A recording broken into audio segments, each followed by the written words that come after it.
마음은 하늘의 크기를 담는다. 마음은 하늘과 같다는 말이 있다. 하늘은 소리 없이 모든 것을 품는다. 밝은 날의 새떼도 폭풍의 구름도 별빛과 번개도 차별 없이 받아들인다. 그러나 인간의 마음은 종종 하늘을 흉내내지 못한다.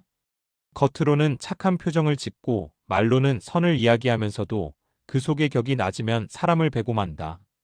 반대로 말수가 적고 부족해 보이는 사람일지라도 품격이 높은 이는 오래 곁에 두고 싶어진다. 이는 지식의 많고 적음이 아니라 마음의 깊이와 넓이의 차이다. 나는 오래전 한 스승의 말을 통해 이 진실을 뼛속까지 배웠다.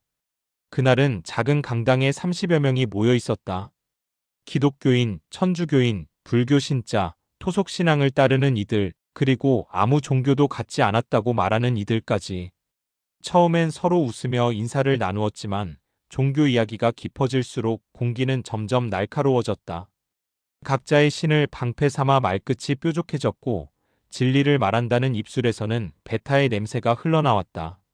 그때 스승이 조용히 입을 여셨다. 가장 좋은 종교가 무엇인지 아느냐? 모두가 숨을 죽였다.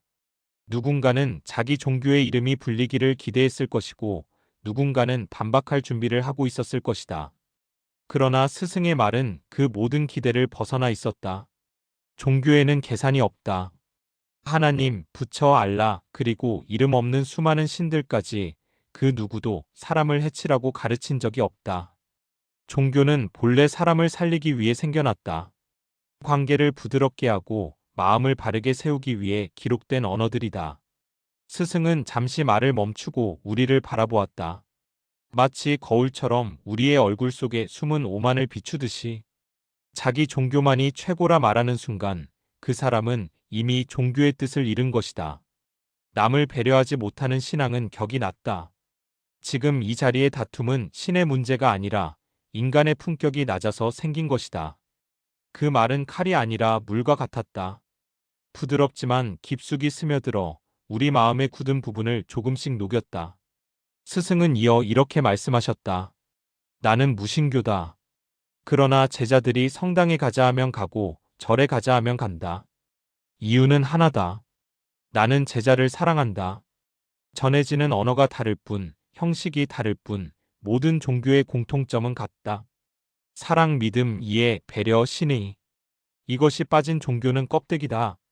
그날 이후 그 자리에 있던 사람들 중에는 신부님도 목사님도 나오고 스님도 나오고 토속 신앙을 이끄는 분도 생겼다.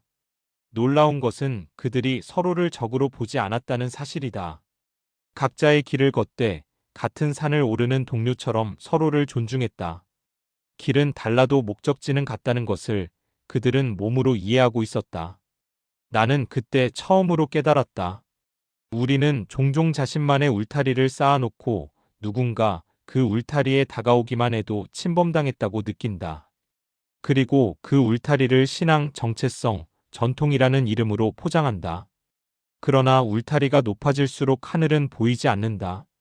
진리는 담장 안이 아니라 열린 들판 위에서 더 잘 드러난다. 그날 이후 나는 누군가 같이 가자고 하면 거절하지 않는다. 성당이든 교회든 절이든 조용한 산사든 오래된 사당이든 장소보다 중요한 것은 그곳에서 내가 어떤 마음으로 서 있는가이다. 내가 믿는 것은 특정 이름의 신이 아니라 나를 낳아준 아버지의 상, 나를 일깨워준 스승의 태도, 그리고 나를 더 인간답게 만드는 가르침이다. 다만 한 가지는 분명히 한다. 자신의 이익과 욕심을 위해 종교와 단체를 이용하는 사람과는 거리를 둔다. 그들은 신의 이름을 쓰지만 사실은 자기 자신만을 숭배한다.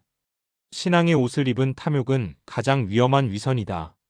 지금 세계는 거센 바람 속에 있다. 전쟁, 분열, 증오, 불신이 곳곳에서 불씨처럼 번지고 있다. 그러나 종교의 이름이 다를 뿐 사람을 이롭게 하려는 근본은 같다. 만약 우리가 그 근본을 잊지 않는다면 이해는 시간을 품고 믿음은 산을 넘으며 배려는 상처를 덮을 것이다. 스승은 마지막으로 이런 말을 남겼다. 아무리 관상이 좋고 사주가 좋아도 그 사람의 심성의 격이 낮으면 좋은 인생이 아니다. 반대로 조건이 부족해 보여도 마음의 품격이 높으면 그 인생은 이미 빛나고 있다. 나는 지금도 그 말을 마음의 등불처럼 들고 산다. 하늘은 늘 그 자리에 있다. 그러나 하늘을 닮을지는 각자의 선택이다. 우리가 조금만 더 넓어지고, 조금만 더 낮아지고, 조금만 더 따뜻해진다면 종교는 이름을 벗고 삶이 될 것이다. 그때 비로소 믿음은 말이 아니라 살아있는 태도가 된다. 신의 이름을 들고 다투는 자는 아직 인간에서 사람의 경지에도 이르지 못했고, 사람을 살리는 자만이 비로소 하늘의 뜻에 닿는다. 이재윤 생각.